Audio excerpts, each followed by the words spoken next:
Assalamualaikum warahmatullahi wabarakatuh. Alhamdulilladzi arsala rasulahu bil huda wa dinil haqq liyudhhirahu 'ala dini kullih walau karihal musyrikun. Asyhadu an la ilaha illallah wahdahu la syarika lah wa asyhadu anna Muhammadan 'abduhu wa rasuluhu la nabiyya wa la rasula ba'dah. Allahumma salli wa sallim ala nabiyyina Muhammadin wa ala alihi wa ashabihi wa man tabi'ahum bi ihsanin ila yaumil amma ba'd. Ikhwan wa akhwati fillah, alhamdulillah kesempatan malam yang mulia ini di Syahr Syawal. Kita sekarang berada di bulan Syawal. Dan jamaah sekalian, satu bulan penuh di bulan Ramadan kita mengerjakan ibadah besar dan ibadah-ibadah yang lainnya, yang tentunya jamaah sekalian, ibadah-ibadah yang kita kerjakan tidak lantas menjadikan ibadah-ibadah tersebut otomatis dicintai oleh Allah. Tidak mesti. Karena ingat jamaah, amalan ataupun ibadah yang kita kerjakan yang dicintai oleh Allah Subhanahu wa taala adalah ketika amal ibadah tersebut kita istiqomah mengerjakan. Kita istiqomah mengerjakan. Rasulullah SAW mengatakan ahabbul a'mali ilallahi atmamuha wa in qalla. Jadi amalan yang paling Allah cintai adalah yang istiqomah walaupun sedikit. Itu yang paling Allah cintai.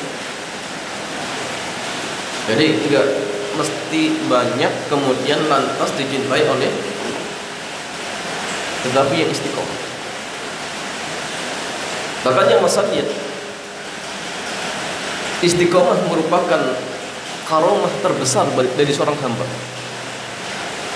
Syekhul Islam ketika beliau menjelaskan tentang karomah yang Allah berikan kepada wali-walinya, maka beliau mengatakan bahwa karomah yang terbesar yang Allah berikan kepada wali-walinya adalah istiqomah ketika beribadah. Mungkin di antara wali-wali Allah ada yang mungkin diberikan keajaiban.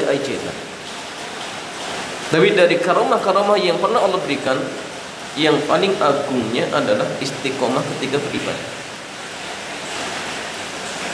Makanya masalahnya di antara ciri dan tanda bahwa amal ibadah yang telah kita kerjakan di bulan Ramadan diterima oleh Allah Subhanahu wa taala adalah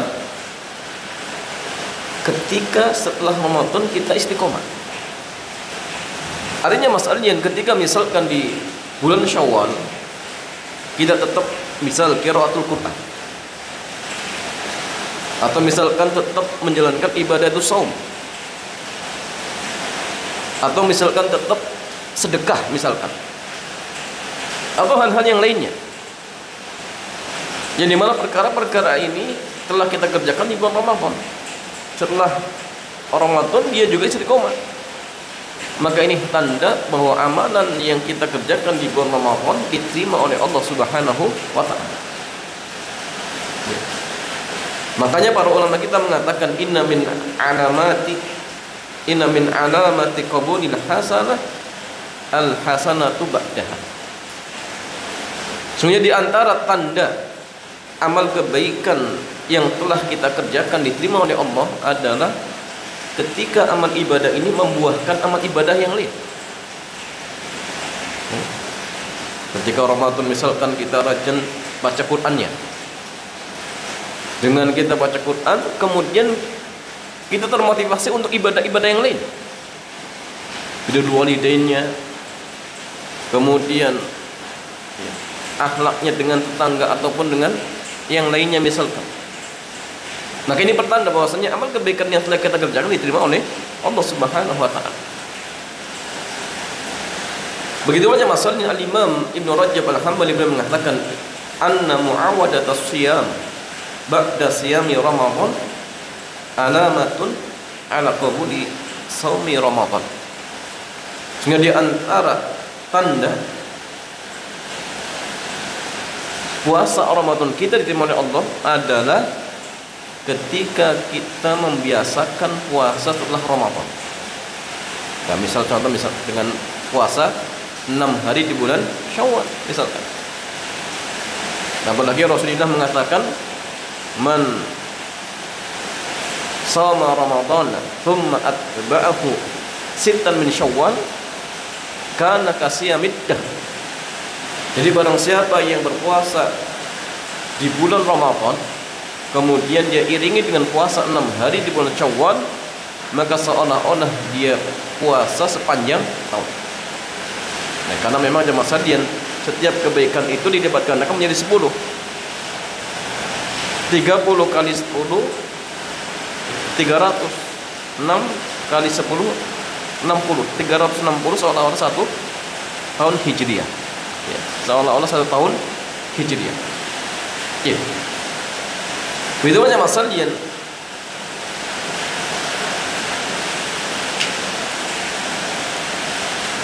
Syekh Dr. Shalih bin Fauzan beliau mengatakan inna min alamati qabuli syahri Ramadan an takuna hal muslim ba'dahu ahsan min halihi qabla Ramadan.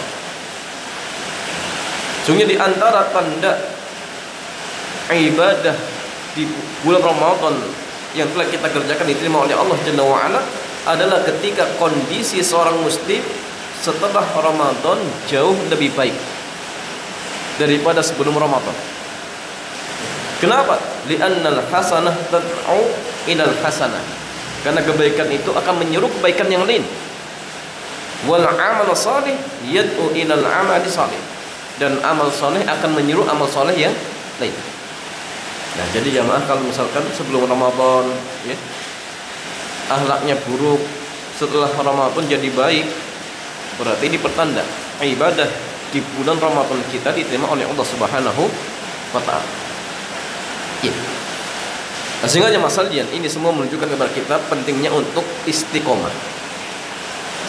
Continue ketika beribadah. Ya. Apalagi jamaah sekalian, Allah Subhanahu wa taala berfirman dalam surat Fussilat ayat yang ke-30. Allah Subhanahu wa taala berfirman, "Innal ladzina qalu rabbunallahu tsumma istaqamu tatanazzalu 'alaihimul malaikah alla takhafu wa la tahzanu wa abshiru bil jannati allati kuntum tu'adun." Innal ladzina qalu, sungguhnya orang-orang yang mengatakan Rabbunallah, Rabb kami adalah Allah. Tsumma istaqamu, kemudian mereka istiqomah. Tatanazzalu 'alaihimul malaikah, maka malaikat akan turun kepada mereka dengan mengatakan alla takhafu wa la tahzanu. Janganlah kalian merasa takut dan janganlah kalian merasa sedih. Wa abshiru bil jannati allati kuntum tu'adun, dan bergembiralah kalian dengan memperoleh surga yang telah dijanjikan oleh Allah Subhanahu wa taala. Masyaallah. Ini fadilah untuk orang-orang yang istiqomah. Ya. Dikhabarkan bahwasanya mereka termasuk orang-orang yang tidak akan timbul rasa takut dan kesedihan. Dan para ulama di tafsir ketika menjelaskan tafsir ayat yang mulia ini, kurang lebih jamaah ada 3 tafsiran. Yang pertama mengatakan yang dimaksud dengan istiqomah di dalam ayat ini adalah istiqomah di atas tauhid. Bagaimana yang dikatakan oleh sahabat Abu Bakar As-Siddiq. Itu bola ya, Al-Imam Mujahid. Jadi istiqomah di sini maksudnya istiqomah di atas tauhid. Dia terus mengesahkan Allah baik di dalam rububiyahnya, di dalam uluhiyahnya ataupun di dalam asma dan sifatnya. Karena memang jemaah sekalian, ibadah yang paling agung adalah tauhid, mentauhidkan Allah, mengesahkan Allah. Ya. Yang kedua dia mengatakan istiqomah yang dimaksud di dalam ayat ini adalah istiqomah dalam ketaatan dan menunaikan kewajiban Allah Subhanahu wa taala. Yang mana tafsir dari Ibnu Abbas. Jadi orang yang dikatakan istiqomah maksudnya orang yang terus-menerus mengerjakan ketaatan dan menunaikan kewajibannya kepada Allah.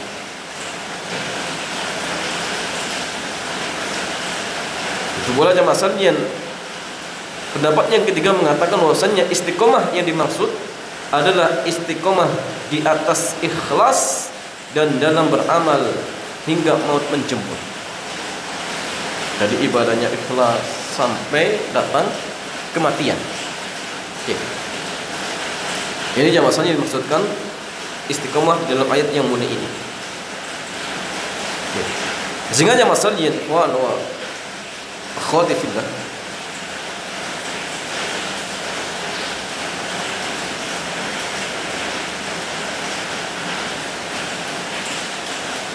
dalam ayat yang lain Allah Subhanahu wa ta'ala berfirman, innal ladzina qalu rabbuna Allah tsumma istaqamu fala khaufun 'alaihim wa lahum yahzanun ulaika ashabul jannah khalidina fiha jazaa'an bima kanu ya'malun.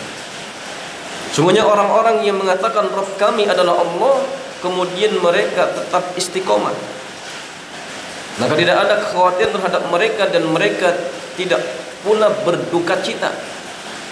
Mereka itulah penghuni-penghuni surga, mereka kekal di dalamnya sebagai balasan atas apa yang telah mereka kerjakan. Nah, sehingga sekali lagi jamaah, ini semua menunjukkan pentingnya istiqomah ketika beramal. Bahkan jamaah, ketika Rasulullah SAW ditanya, ya Rasulullah, kulli fil Islam qawlan la as'alu anhu ahadan ba'da.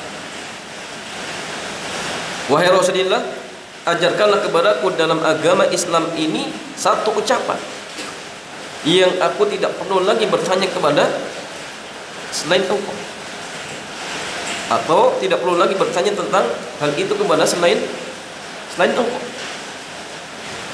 Maka jamaah sekalian, Rasulullah SAW bersabda, "Qul amantu billahi fastaqim." Katakanlah, aku beriman kepada Allah, kemudian beristiqomahlah. Beristiqomahlah. Oke. Nah, sehingga jamaah sekalian, hal ini sekali lagi menunjukkan bahwasannya memang istiqomah, ya, amalan yang sangat-sangat mulia. Tetapi jamaah sekalian, bagaimana agar kita setelah Ramadan bisa tetap istiqomah? Karena kadang-kadang jamaah sekalian, seorang itu bisa semangat ibadahnya karena memang kondisi, keadaan. Di bulan Ramadan banyak orang yang beribadah kemudian dia pun tergerak, ya, atau istilahnya apa jemaah sekalian, ya, bahasa kitanya apa jemaah, termotivasi, ya, karena lihat orang lain melakukan amal ibadah. Maka jemaah sekalian, agar kita bisa tetap istiqomah, dan dalam artian tidak hanya sekedar, ya, musiman, maka kiat yang dianjurkan oleh para ulama kita yang pertama adalah hendaknya kita mengikhlaskan ketika melakukan suatu amalan. Itu penting. Karena kayak jamaah sekalian, ketika ada seorang, ketika dia beramal, misal motivasinya ingin disanjung dan dipuji oleh manusia, maka orang seperti ini ketika misal tatkala dia beribadah ternyata apa yang diinginkan tidak didapatkan, maka setelah itu dia akan meninggalkan amal tersebut, ya. dia rajin puasanya karena misal ingin embel-embel supaya ya, badannya apa? Langsing. Ternyata nggak langsing-langsing, akhirnya percuma puasa. Kan niatnya itu. Dia ingin melakukan ini agar disanjung dan dipuji, ternyata orang-orang tidak menyanjung dan tidak memuji misalkan. Apa yang terjadi? Ya sudah, setelah itu dia tinggalkan. Tapi kalau misalkan seorang ketika dia beramal dan niatnya ikhlas karena Allah, yang dia harapkan adalah pahala dari Allah Subhanahu wa taala misalkan, makanya masalahnya pahala ini tetap didapatkan selagi dia ikhlas. Selagi dia ikhlas. Sehingga keinginan dia ya untuk dalam artian mendapatkan pahala tetap dia dapatkan selagi dia ikhlas menjalankan amal ibadah. Maka ini penting. Ya. Jadi amal ibadah apa saja jamaah sekalian, kalau kita misalkan ingin istiqomah, maka ikhlaskan karena Allah. Jadi ikhlas itu jamaah, kita melakukan suatu amal ibadah karena Allah. Ya. Jadi ketika puasa, ketika sholat, ketika sedekah, ketika birrul walidain, ketika taklim termasuk misalkan jamaah, niat kita karena Allah. Kenapa? Karena kita ingin mendapatkan janji-janji yang Allah berikan kepada kita. Apa aja masalahnya? Di antaranya dimudahkan untuk masuk surga. Ya Allah, saya datang taklim, tujuan saya agar kelak dimudahkan untuk masuk surga. Sudah nggak ada niat yang lain. Itu saja jemaah. Sehingga rintangan apapun yang dia dapatkan nggak dipedulikan. Kan dia sadar hidup di dunia itu hanya sementara. Kapanpun waktunya, apapun kondisinya, dia pasti akan meninggalkan dunia. Dan ini sesuatu yang tidak mungkin kita pungkiri. Tidak mungkin jemaah. Semua orang yakin dunia ini akan ditinggalkan. Sehingga orang-orang yang ikhlas ketika beramal, dia tetap istiqomah jemaah. Enggak peduli dengan rintangan yang dia dapatkan. Yang penting saya beramal soleh, niat saya agar kelak Allah Subhanahu wa taala memudahkan dirinya untuk masuk ke dalam surga. Jangankan sekedar misalkan turun hujan. Para sahabat radhiyallahu taala anhum ajmain, sampai pun taruhannya nyawa jemaah, tetap dia berangkat berjihad. Tinggalkan anak istri, tinggalkan harta. Itu para sahabat. Itu luar biasa jemaah. Kenapa? Ya tadi ikhlas. Ikhlas jemaah. Maka sangat penting. Ikhlas itu sangat penting. Nah, kadang-kadang di antara kita itu jemaah semangat ibadah kalau banyak orang. Yaitu motivasinya karena memang beda. Tapi kalau orang yang motivasinya ikhlas, mau banyak orang, mau tidak, ya, mau disanjung orang, mau tidak, ketika dia bersedekah mau dibalas oleh orang yang ya, dia kasih ataupun tidak, itu nggak peduli. Nggak urusan dia dengan Allah. Selesai. Saya membantu orang karena saya ingin pahala dari Allah. Sudah. Saya ingin taklim karena saya ingin pahala dari Allah. Sudah selesai. Sehingga apapun yang akan dia dapatkan, baik tadi ya, mendapatkan balasan ya, baik dari orang yang dia berbuat baik ataupun tidak, tetap dia sedekah terus. Tetap dia taklim. Mau yang hadir sedikit, mau yang hadir banyak, tetap dia tujuannya apa? Ingin dapat pahala. Selesai sudah. Ya. Jadi penting ya, niatkan ikhlas karena Allah ketika beribadah agar kita tetap istiqomah. Tetapi ingat jamaah sekalian, ikhlas itu bukan suatu amalan yang mudah. Berat. Ikhlas itu berat. Kenapa jamaah sekalian? Karena ikhlas itu amalan hati. Dan hati itu dalam bahasa Arab dikatakan kolbun. Dan kolbun itu artinya berbolak-balik. Makanya amal-amal hati itu sangat berat. Contoh misalkan ikhlas, kemudian khusyuk, kemudian takut, Ini amal-amal hati, sulit zaman, sulit. Jangankan kita, seorang ulama sekelas Sufyan Ats-Tsauri sampai boleh pernah mengatakan gini, ma'aladtu syai'an asyadda alayya min niyati. Tidaklah aku merasa berat untuk mengobati sesuatu ketimbang saya berusaha untuk mengobati niatku. Kenapa? Kata beliau, di annaha tataqallabu fi kulli hinin. Karena niat itu selalu berbolak-balik di setiap waktu dan keadaan. Itu alasannya. Ya, detik ini ikhlas belum tentu, 2 jam kemudian ikhlas belum tentu.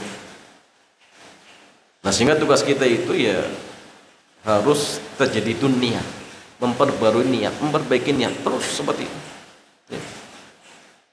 Yang sering kadang saya ceritakan itu seperti kisah orang yang sudah bertahun-tahun sholat selalu berada di shaf yang pertama.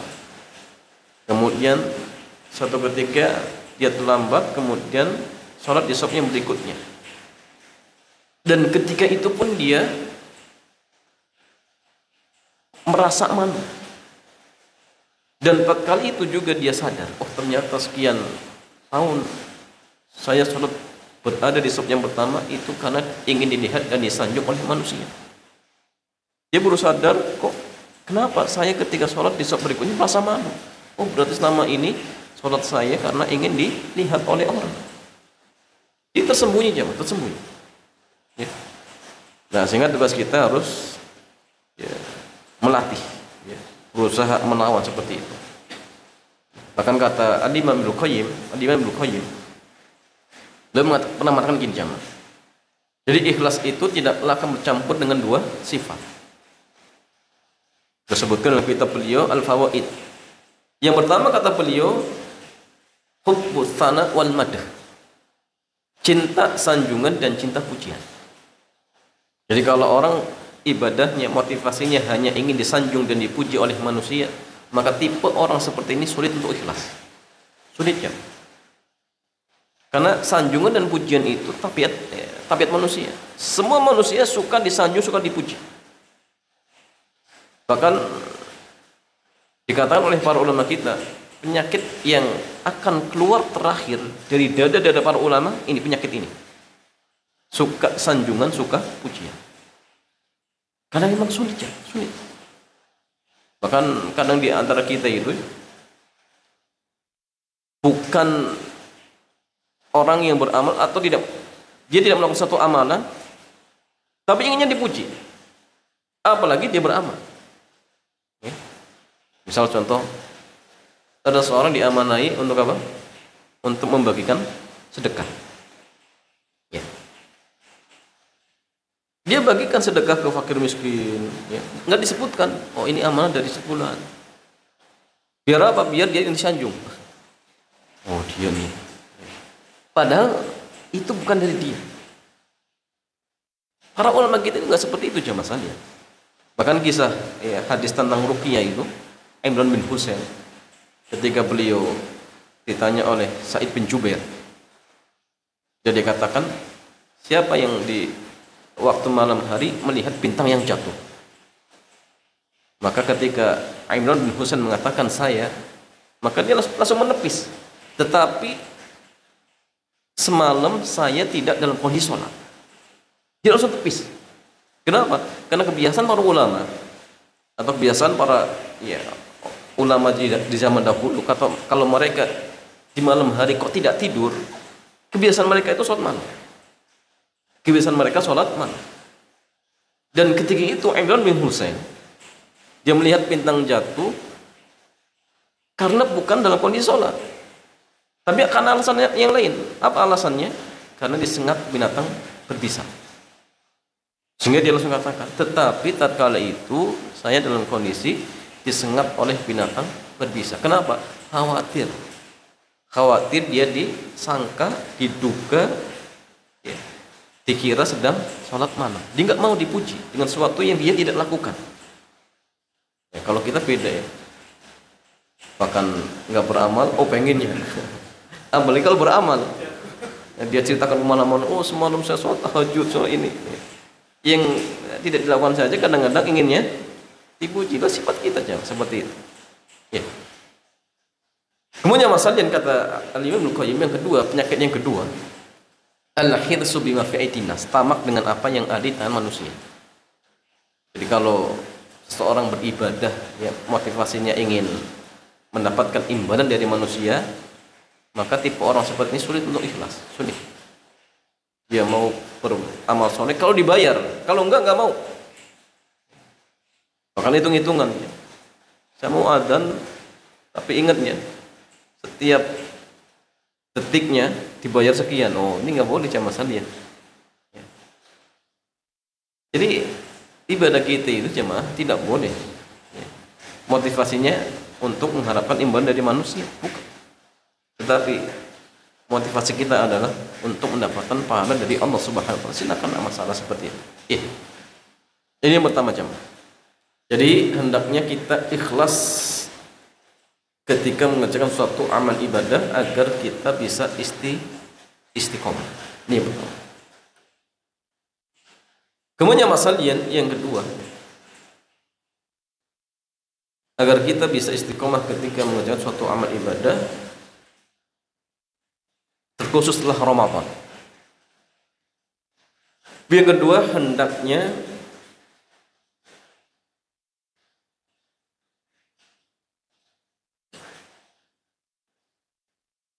amal ibadah yang kita kerjakan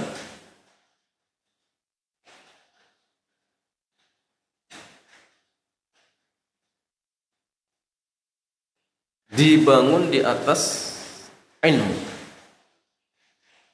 atau berilmu sebelum beramal. Itu penting. Berilmu sebelum beramal. Ya. Hanya masalahnya seseorang yang misalkan dia hijrah dulu, misal mantan ini mantan itu, setelah dia hijrah kemudian enggak mau belajar misal, maka orang seperti ini sulit untuk istiqomah ya. Karena ilmu itu jamaah yang akan memberikan nasihat kepada kita. Ketika misal awal-awalnya semangat ibadah kemudian mulai kendor, maka ilmu yang kita miliki akan memberikan nasihat. Apalagi tentang dari yang menjelaskan tentang istiqomah, keutamaan istiqomah misalkan. Ini penting, bangun amal ibadah yang kita kerjakan di atas ini. Contoh misalnya gini apa? Ketika di bulan Ramadan kita rajin membaca Quran, maka pelajari ilmu tentang bagaimana keutamaan membaca Quran. Man qara harfan min kitabillahi falahu hasanah, barang siapa membaca satu huruf Al-Quran dia mendapat satu kebaikan. Wal hasanatu bi asyri amthaliha, dan satu kebaikan itu akan dilibatkan menjadi 10 kebaikan. Jadi mengatakan alif lam mim itu satu huruf, tetapi ada satu huruf lam satu huruf mim satu huruf. Ya. Jadi dia tahu, oh masya Allah, ini keutamaan luar biasa. Lantas bagaimana kalau misalkan dia baca misal sebulan sampai 1 juz? Berapa pahala yang didapatkan? Sehingga penting pelajari ilmunya, pelajari ilmunya. Itu pula tentang sedekah misalkan. Dia baca hadis seperti contoh misal Nabi mengatakan kullu mri'in fi dhilli shadaqatihi hatta yufsal aw yuhkama bainan nas. Setiap orang kelak di hari kiamat dia akan berada di naungan sedekahnya sampai perkaranya diputuskan di tengah manusia. Bahkan seorang rawi hadis ini, Abul Khair, ketika dia mendengarkan hadis ini, beliau tidak pernah melewatkan hari-harinya kecuali pasti sedekah, walaupun dengan memberikan sepotong roti atau satu butir bawang. Sehingga kalau dia baca ilmu-ilmu yang berkaitan dengan amalan yang dia kerjakan, akan termotivasi terus dia untuk apa? Beramal terus. Itu penting. Jadi bangun amal-amal yang kita kerjakan di atas ilmu. Itu penting. Al-ilmu qablal qauli wal amal. Berilmu terlebih dahulu sebelum berucap dan beramal. Apapun amal yang kita kerjakan. Ya, taklim, baca. Man salaka tariqan yaltamisu fi ilman sahalallahu lahu bihi tariqal jannah. Barang siapa yang menempuh jalan untuk mencari ilmu, apa balasannya? Allah mudahkan masuk surga. Masya Allah.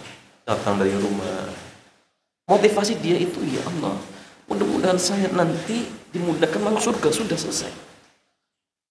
Karena kita akan ke sana aja masalahnya. Akan ke sana.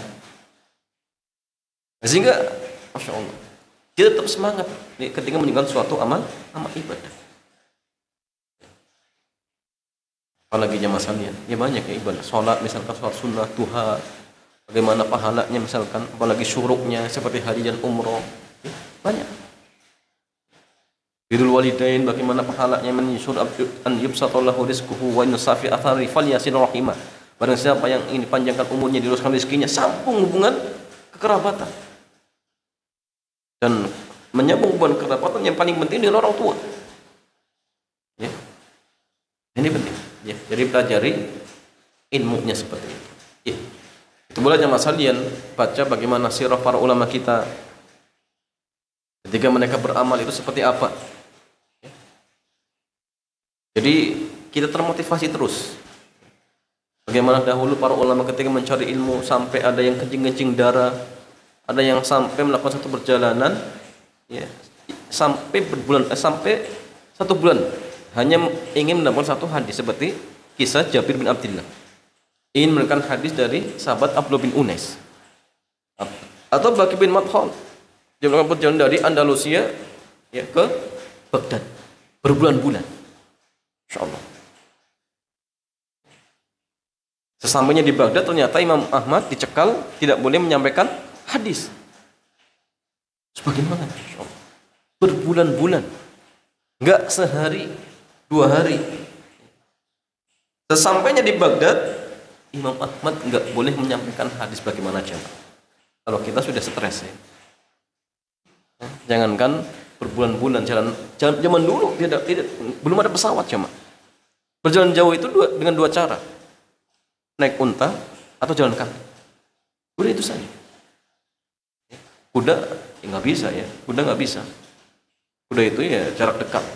Tapi kalau jarak jauh, kalau nggak unta ya jalan kaki. Dan dia tempuh, kenapa jamaah? Karena dia tahu fadilahnya mencari ilmu.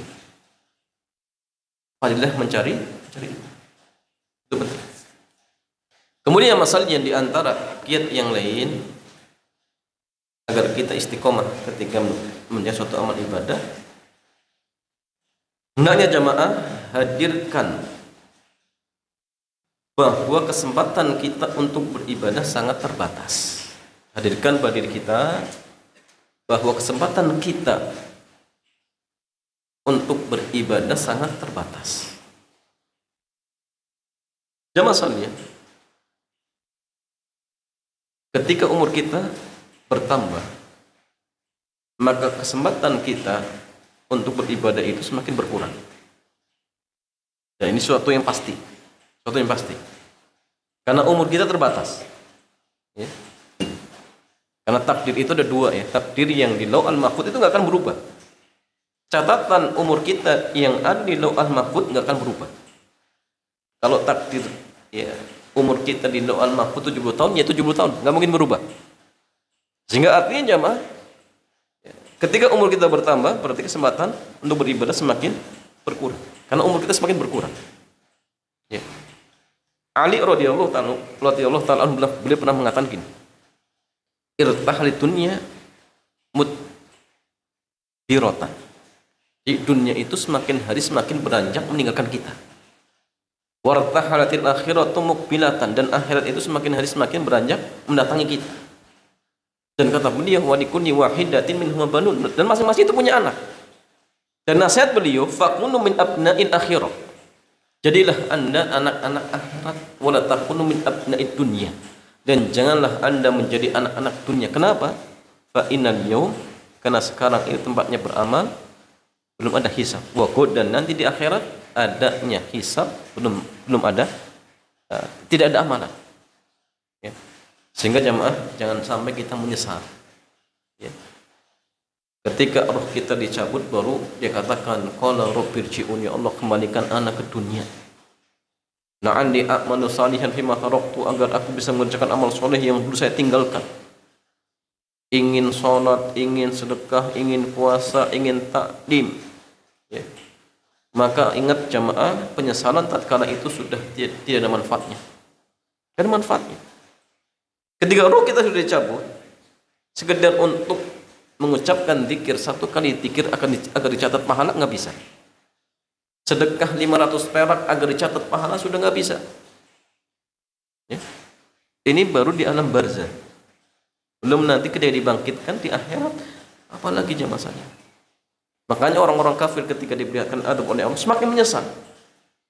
Saking nyeselnya dia ingin menebus dirinya dengan emas penuh bumi, bayangkan. Jadi bumi yang kita, ya, ini bukan sekedar lapisan yang pertama, semua bumi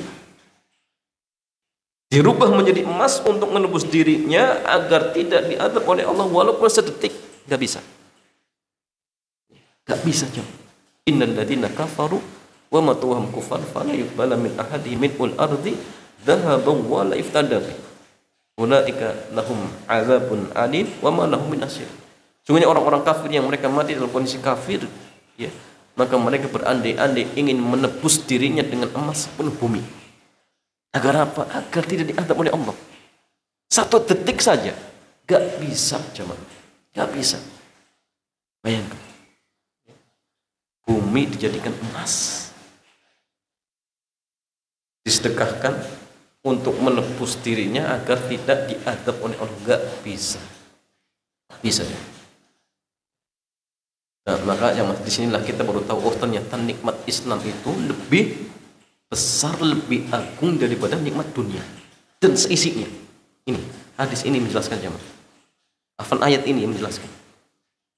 Orang kafir, ya, ingin menebus dengan bumi yang dirubah menjadi emas, nggak bisa, nggak bisa. Nah, sehingga ingat, jemaah, jangan sampai kita menyesal seperti mereka. Artinya apa? Ketika umur kita semakin bertambah, harusnya kualitas ibadah kita semakin meningkat. Kenapa? Karena kesempatan kita semakin berkurang. Semakin berkurang, jam. Ya. Makanya Rasulullah SAW, beliau menjadikan dunia itu hanya sekedar apa? Wasilah. Bukan tempat tujuan. Itu Rasulullah, jam.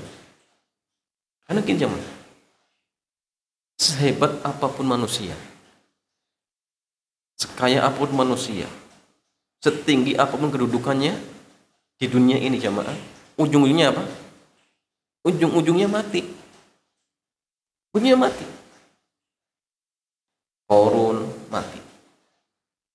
Fir'aun juga mati. Yang soleh juga sama. Para nabi juga meninggal.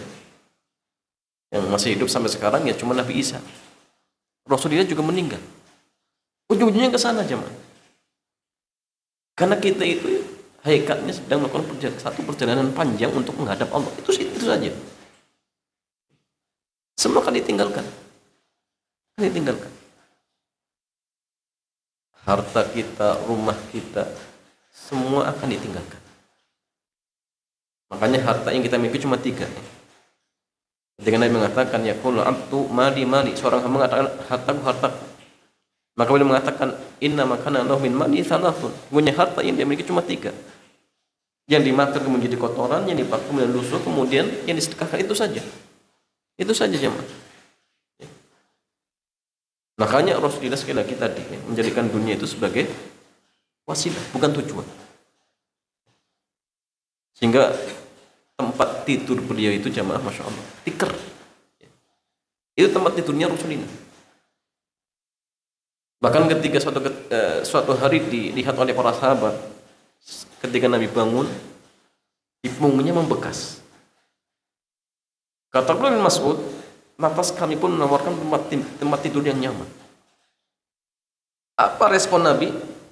Nabi justru mengatakan, ma'ana wali dunya. Ada apa urusan saya dengan dunia? Ada apa urusan saya dengan dunia?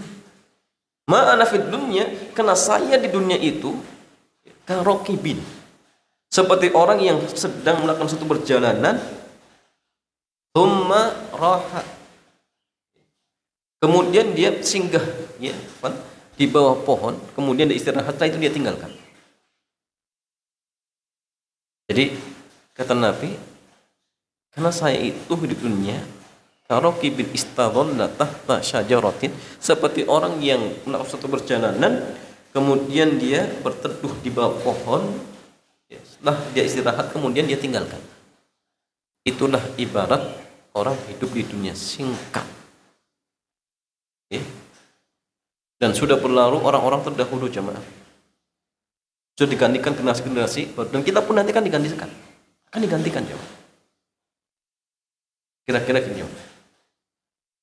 100 tahun lagi kira-kira yang bertempat tinggal di sini siapa?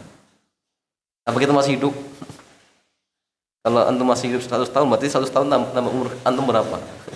Kayaknya sulit jamaah. Itu satu yang pasti. 100 tahun lagi dijamin kita sudah nggak ada. Kalaupun ada itu bukan nikmat lagi jamaah.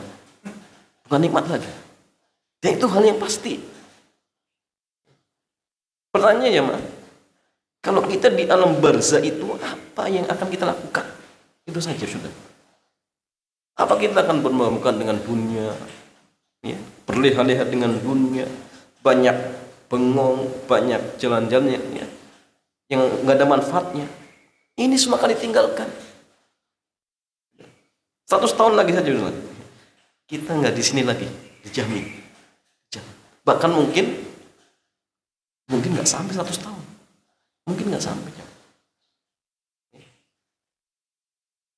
Dan itu dekat. Kita akan ke sana. Maka jamaah sekalian, perbanyak bekal. Jangan santai-santai. Dunia itu bukan tempatnya santai-santai. Santai itu nanti ketika sudah masuk surga. Di alam barzah belum santai. Di padang mahsyar belum santai. Masih banyak rintangan, ujian masih banyak. Tapi ingat jemaah, dunia yang singkat ini penentu apakah kelak kita menjadi orang-orang yang mulia atau orang-orang yang akan dihinakan oleh Allah. Ini sekarang. Sehingga ingat, ibadah kita itu jangan musiman. Ibadah kita itu jangan ikut-ikutan orang. Ya. Karena kewajiban kita dengan Allah. Ya. Di akhirat jamaah sekalian, belum tentu orang membela kita, belum tentu. Sehingga perbanyak bekal diri kita. Ya, perbanyak bekal sebanyak mungkin agar kelak tatkala kita menghadap Allah menjadi orang-orang yang mulia dan dimudahkan untuk masuk ke dalam surga. Maka istiqomah, ya, apapun amal yang kita kerjakan, walaupun sedikit, tidak masalah, karena itulah amalan yang paling Allah cintai. Ya, Wallahu ta'ala a'lam bissawab. Ya, mungkin yang Mas Ardian ini hanya sedikit saja nasihat. Ya, mudah-mudahan yang sedikit ini bisa menjadi motivasi bagi kita untuk tetap istiqomah walaupun ya sedikit. Taklim walaupun berapa orang jalan. Tetap jalan. Karena harapan kita pahala. Bukan rame-ramenya ya, lagi rame lagi semangat, oh iya. Kalau enggak. Kita itu punya kewajiban dengan Allah. Tugas kita mengajak, orang mau ataupun tidak itu urusan dia. Kalau kita mampunya mengajak. Dan niatkan ikhlas karena Allah Subhanahu wa ta'ala. Wallahu ta'ala a'lam bissawab. Demikian jemaah, ada pertanyaan? Tanyanya mungkin dikurangi.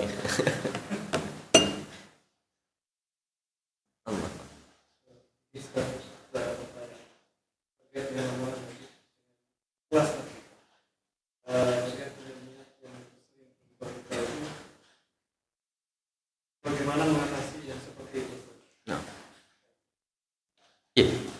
ya jamaah sekalian, bagaimana mengatasi niat kita yang selalu berubah-ubah? Ya, mungkin gini jamaah, bagaimana sih kiat-kiat kita agar bisa ikhlas? Jawabannya, yang pertama jamaah, agar kita bisa ikhlas, ya, biasakan kita beribadah dalam kondisi apa? Rahasia. Itu penting. Contoh misal dalam kondisi di malam hari, nggak ada orang yang tahu. Tapi kita sempat-sempatnya untuk apa? Sholat tahajud misalnya. Nggak ada orang yang lihat kita ke masjid sedekah. Maka hal-hal seperti ini jamaah bisa membantu diri kita untuk ikhlas. Kenapa? Ya karena nggak ada unsur yang lain kecuali dia dengan Allah. Jadi kalau dia memahami seperti ini ibadahnya misalkan akan terbiasa untuk ikhlas. Kan gini zaman orang yang kadang ikhlas kadang tidak karena ada unsur yang lain. Ingin sanjungan, ingin pujian. Sehingga agar kita bisa tetap ikhlas, di antara kiat yang dianjurkan oleh para ulama kita, biasakan ibadah dalam kondisi rahasia. Ya. Bahkan di antara 7 kelompok yang mendapatkan naungan Allah, di antaranya orang yang sedekah. Dia keluarkan dengan tangan kanannya, tangan kirinya nggak tahu. Saking rahasianya. Saking rahasia. Ini yang pertama. Yang kedua, masalah dia biasakan ibadah dalam kondisi hawa nafsu kita bertolak belakang. Contoh gini, ketika cuaca sangat dingin, kita paksakan untuk apa? Untuk berwudu.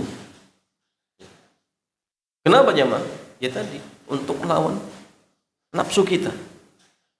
Dalam kondisi misalkan keuangan kita mepet, hari ini kita berjualan, keuntungan cuma 50.000, untuk belanja saja masih kurang.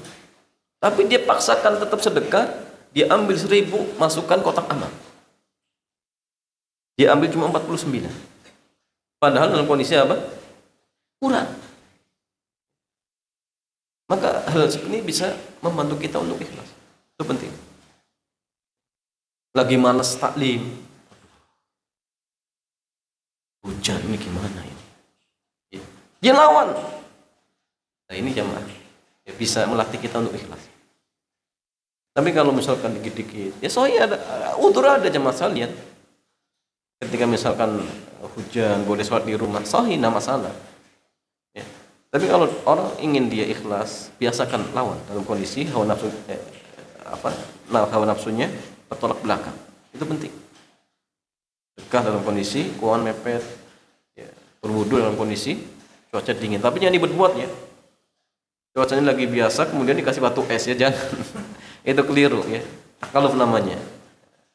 Tapi kalau kondisi misalkan dalam artian alami, cuaca sangat dingin, dia tetap berwudu. Ya. Maka ini diantara kiat-kiat agar kita bisa ikhlas. Kemudian jamaah sekalian, di antara hal yang ya, dianjurkan oleh para ulama kita, ya, latihan itu penting. Ya. Karena sesuatu itu menjadi mudah kalau dia latihan. Nabi mengatakan wa man yatasabbar yusabbiru Allah. Barang siapa yang ingin punya sifat sabar, maka ya latihan. Barang siapa yang ingin punya ilmu, ya belajar. Orang ingin ikhlas, ya dilatih. Dilatih. Tanpa latihan sulit ya. Awalnya mungkin muncul ria, dilawan. Muncul lagi dilawan. Maka dengan seperti ini jamaah, dia akan terbiasa. Akan terbiasa. Kemudian yang lain gini.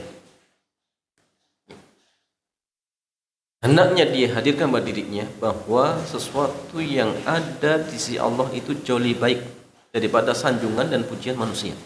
Itu penting. Jadi kalau dia yakin janji Allah, ya, balasan yang akan Allah berikan itu jauh lebih utama daripada sanjungan ataupun pujian manusia, maka dia akan memilih ya ikhlas. Tapi orang-orang yang tadi jamaah motivasinya hanya sanjungan pujian, ya sulit. Karena ini dia yakin bahwa sanjungan manusia itu tidak akan mendatangkan pada dirinya kecuali kehinaan. Penting. Kemudian di antara yang lain ya berdoa. Ya muqallibal qulub sabbit qulub mana ada dinik, itu penting. Doa terus untuk ya diberikan karunia agar ikhlas ketika beribadah. Karena sekali lagi tadi hati kita itu selalu berbolak-balik. Maka doa ya muqallibal qulub sabbit qulubana ala dinik. Wa zat yang membolak-balikkan hati, ya, teguhkanlah hati ya kami di atas al-haq. Itu penting. Itu sangat-sangat penting. Kemudian ya bergaul dengan orang-orang yang ikhlas, ya, bergaul dengan orang-orang yang ikhlas. Wallahu ta'ala a'lam bishawab.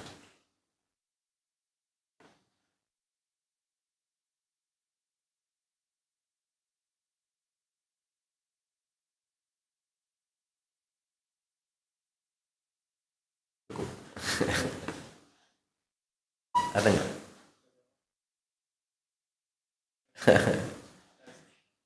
Enam jamaah sekalian, karena ini perdana setelah Ramadan, mudah-mudahan Allah memberikan keberkahan kepada kita sekalian, memudahkan urusan kita. Mudah-mudahan Allah Subhanahu wa taala kelak akan mengumpulkan kita dan memudahkan kita untuk masuk ke dalam surga. Demikian jamaah, mudah-mudahan Allah menerima amal ibadah kita, wabil khusus amal ibadah di bulan Ramadan. Demikian, subhanakallahumma bihamdik, asyhadu an la ilaha illa anta, astaghfiruka wa atubu ilaik. Assalamualaikum warahmatullahi wabarakatuh.